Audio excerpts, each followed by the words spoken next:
Hello दोस्तों, कैसे हैं आप लोग। मैं ठीक हूँ। आप लोग कैसे हैं। मैं ठीक हूँ, इसी बात पे एक सुविचार बताती हूँ कि मैं ठीक हूँ ये हम किसी से भी कह सकते हैं, लेकिन मैं परेशान हूँ इसके लिए कोई खास चाहिए। और ये है आज की सुविचार। और मौसम अच्छा हो गया है और कितने दिन से मैं सुविचार नहीं बता रही हूँ। नहीं बताने की वजह मैं कई बार बता दी हूँ कि आप लोग नहीं देखते हैं, नहीं लाइक करते हैं, तो मेरा मन थोड़ा सा छोटा हो जाता है। इसलिए मुझे लगता है कि शायद मेरी सुविचार किसी को पसंद ही नहीं है, इसलिए मैं बोलना ही छोड़ दी थी। लेकिन कभी कभी आप याद आ जाते हो आप लोग। जैसे कहते नहीं कि मैं परेशान हूँ इसके लिए कोई खास चाहिए, तो वो खास आप लोग हो।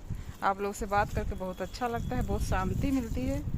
लेकिन फिर भी मन में सोचती है, ये लोग देखते तो है नहीं, क्या करें। ये सोच के मैं बताती नहीं हूँ सुविचार। और सुनना चाहिए यार सुविचार। सुविचार के मतलब ही अच्छी बातें होती है, और अच्छी बातें से आप भी जुड़ो, अपने बच्चों को भी जोड़ो। अच्छे कामों अच्छे बातें से जोड़ोगे तो कल को आपको माथा पकड़ के रोना नहीं पड़ेगा। दूसरे को देख के अपने बच्चे का तुलना नहीं बताना पड़ेगा कि देखो उसके बच्चे से, क्योंकि जिसके बच्चे अच्छे हैं उसके माँ बाप ने मेहनत की है, इतना आप जान लीजिए। उसने माहौल अच्छा देखा है घर का, इसलिए अच्छा है। तो वो माहौल, वो बातें आप भी अपने बच्चे को सुनाइए, आप बच्चे से बताइए, अच्छी शिक्षा दीजिए। सिर्फ स्कूल अच्छा चुनने से नहीं होता है, उसके लिए घर के संस्कार, घर माँ बाप, दादा दादी, नाना नानी, हर किसी एक मतलब हर बंदे का अच्छा ही वातावरण होना चाहिए, तभी बच्चे के ऊपर अच्छा प्रभाव पड़ेगा। और ये बताए कि आप लोग कैसे हैं। मैं पानी डाल रही पौधों में। आजकल दोनों टाइम पानी डलता है, लेकिन कल शाम को डाली नहीं क्योंकि मौसम अच्छा था। दिल्ली में थोड़ा सा अच्छा मौसम हो गया है। बारिश तो नहीं हुआ है, लेकिन हवा ठंडी ठंडी चल रही है। अभी मैं पार्क से आई हूँ। पार्क में जाके एक चक्कर भी पूरा लगाती हूँ। पता नहीं कितने किलोमीटर का पार्क होगा, 3-4 किलोमीटर, 4 किलोमीटर तो होगा ही। पूरा एक चक्कर लगाते हैं हम दोनों मियाँ बीवी। उसके बाद जिम करते हैं। जिम करने के बाद घर आते हैं। घर आने के बाद पूरा ही रूटीन बता देती हूँ। घर आने के बाद नींबू पानी पीते, गर्मी है तो नींबू पानी आके पियेंगे, हाथ तो हैंड वॉश करेंगे, नींबू पानी पियेंगे। उसके बाद मैं लग जाती हूँ पौधों में पानी डालने में, और ये लग जाते हैं कॉफ़ी बनाने में। कॉफ़ी बना के फिर ऊपर लेके आएंगे, हम दोनों मियाँ भी बैठ के पियेंगे, आधा 1 घंटा ऊपर गुजारेंगे। उसके बाद नीचे जाएंगे तो डेली रूटीन जैसे घर की साफ़ सफाई, नहाना धोना, पूजा पाठ, उसके बाद नाश्ता। ये है हम लोग का रूटीन। नाश्ता करने के बाद बस 2-3 घंटा रेस्ट रहता है। उसके बाद जाके 12-1 बजे जाके खाना पीना बनाओ, खाओ पियो, रेस्ट करो। रेस्ट ही करना है, दूसरा क्या करना है। घर के काम के अलावा अभी कोई काम नहीं है हमारे लाइफ में।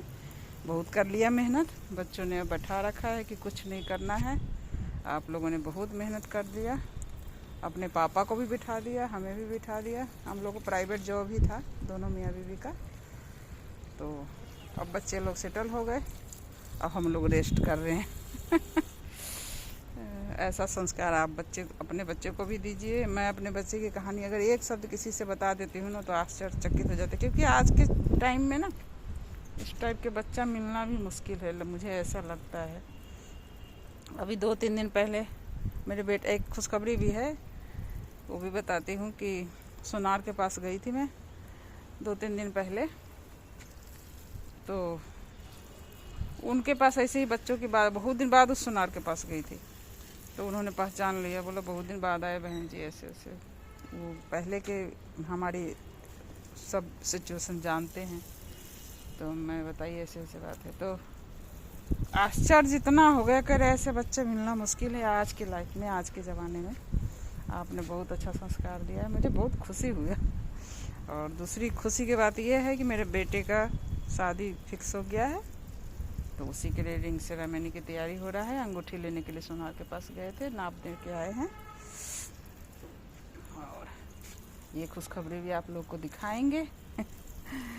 बहुत दिनों बाद, बहुत मुश्किल से ये टाइम आया है, और इस टाइम को खुशी से एंजॉय करेंगे। और बाल बच्चे सिर्फ पैदा करने से ही जिम्मेदारी माँ बाप की ख़त्म नहीं होती है। अब फील हो रहा है मुझे कि हम लोग के माँ बाप कितना संघर्ष किया होगा, कितना मुश्किलें सामना किए होंगे। और हम लोग सोचते थे, कोई कोई ऐसे होता है ना माँ बाप बच्चे जो कह देते हैं माँ बाप को कि आपने किया क्या है। ये बहुत दुखदाई बात है, बहुत तकलीफ। कोई कोई होते हैं माँ बाप भी ऐसे होते हैं, लेकिन अक्सर मुझे नहीं लगता कि ऐसे कोई होते होंगे। सभी इतने परेशानी से पालते हैं, सभी इतने परेशानी से पढ़ाते हैं। हाँ, जिसके पास धन दौलत की ज़्यादा अपार है तो मुश्किलों का सामना नहीं करना पड़ता होगा, लेकिन बाकी तो मीडियम क्लास के लोगों के लिए बहुत मुश्किल है इस लाइन से गुजरना और यहाँ तक पहुँचना जैसे हम पहुँचे हैं। तो दूसरे के मुंह से सुनने पर ना बहुत अच्छा लगता है। अपने से तो आप फील कर रहे हो कि हाँ मेरे बच्चे ऐसे है, वैसे है, अच्छे है, कुछ भी है, जो भी है, जैसे भी है। लेकिन वही बातें अगर दूसरा कोई कह दे ना तो इतना आनंदित होता है ना, अपने आप को गर्व महसूस होता है और अपने आप को थैंक यू कहने का मन करता है, अपने आप को धन्यवाद देने का मन करता है। तो आप कहने का मतलब यही है कि आप काम ऐसा कीजिए कि आप अपने आप को थैंक यू कह सके, अपने आप को धन्यवाद कह सके। औरों में बिजी मत रहिए। कुछ नहीं है दुनिया में रखा हुआ, कोई नहीं है दुनिया में, कोई अपना नहीं है। बस आप जो जिसको जन्म दे रहे हो आप उसको समझो, वो आपको समझे, आपकी ज़िंदगी धन हो जाएगी।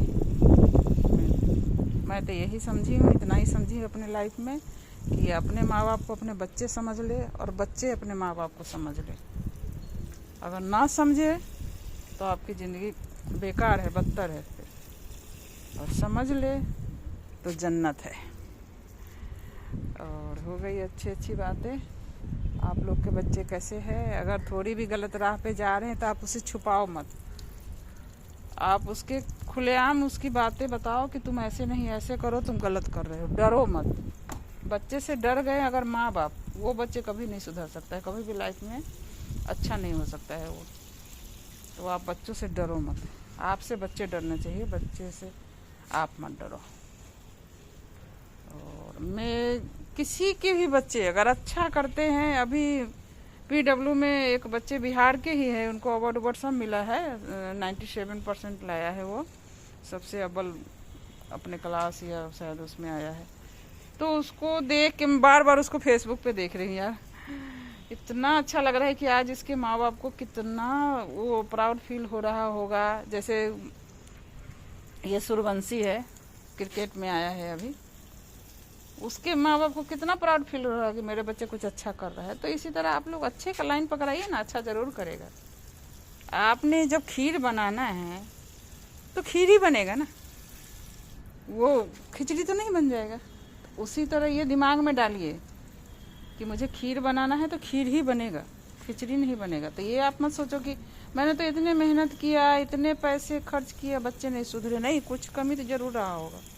माँ बाप के अलावा बच्चे को बिगड़ने में कोई और दूसरा किसी का हाथ रहता ही नहीं है। ये तो मैं खुलेआम कहती हूँ, चाहे मेरे घर के लोग हो, चाहे बाहर के लोग हो, बच्चे को बिगाड़ने में माँ बाप का ही हाथ होता है।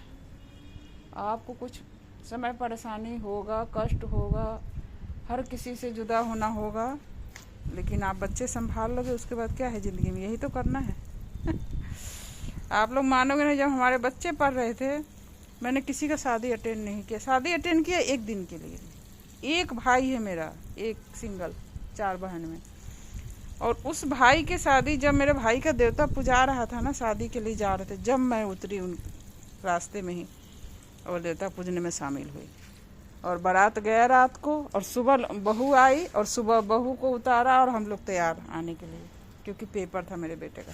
मैंने कुछ भी नहीं एंजॉय किया है जब तक ये सब पढ़ रहा था, मैंने कुछ भी नहीं। बहन सब के शादी में भी ऐसी ही गई हूँ। तो क्या है, रिश्तेदारी सब चलता रहेगा। आप अपना लाइफ पहले देखो। कितने लोग हैं कि रिश्तेदारी के चक्कर में बच्चे पर ध्यान नहीं देना है, 2-2 बजे रात तक सुनती हूँ कि फ़ोन में लगे रहना है। उस बच्चे पर क्या असर पड़ेगा? वो भी तो वही करेगा ना जो आप कर रहे हो, बच्चे भी यही करेगा। और अच्छा लगे मेरी बातें तो लाइक ज़रूर किया कीजिएगा। Okay, bye bye.